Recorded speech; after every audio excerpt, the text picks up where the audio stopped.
রক্তপাত বন্ধে কি করতে পারি আমরা?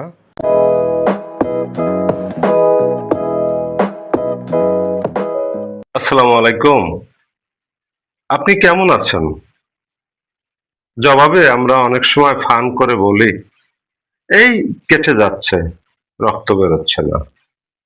কিন্তু আজ বলবো সত্যি কেটে যাওয়ার কথা। ধারালো কিছুতে কারো কেটে গেল, ফিনকি দিয়ে দরদর করে রক্ত বেরোচ্ছে। কি করা উচিত? কম বেশি দুর্ঘটনা আমাদের নিত্য সঙ্গী। অসাবধানতা বশত কারো কেটে যেতে পারে ধারালো কোনো কিছুতে। আমাদের ছোট ছেলেমেয়েরা বাইরে খেলতে গিয়ে বা বাইকার রাস্তায় পড়ে গিয়ে ছুলে যেতে পারে, থেতলে যেতে পারে। এমনি রয়েছে অসংখ্য কারণ। যেটাই ঘটুক, যেখানেই ঘটুক, হাসপাতালে যাওয়ার আগের সময়টুকু খুব গুরুত্বপূর্ণ। প্রথমে আসি কেটে যাওয়ার প্রসঙ্গে। কেটে গেলে রক্ত বেরোবে, এটাই স্বাভাবিক। আর সবার টার্গেট থাকে রক্ত কিভাবে বন্ধ হবে। অনেক ডাক্তার তখন ভিড় করেন স্যাভলন, ডেটল, হেক্সিসল অথবা পান চিবিয়ে, দূর্বা ঘাস, বনের হরেক রকমের লতা পাতা বেটে দেয়া ইত্যাদি। কিচ্ছু লাগবে না।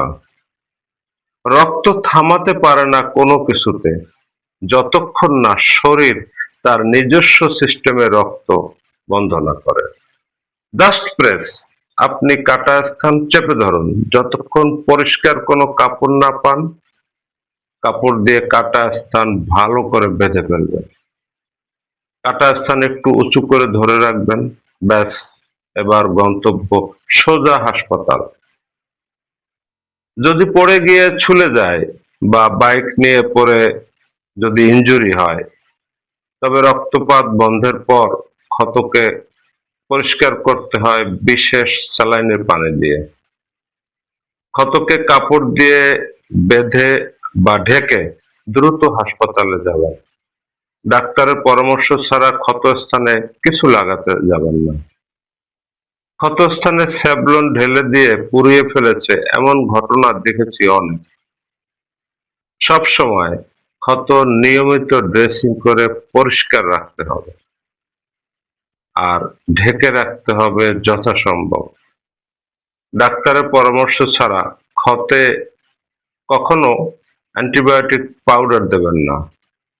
এই পাউডার ক্ষতের রস চুষে নিয়ে একটা শক্ত আবরণের মতো তৈরি করে।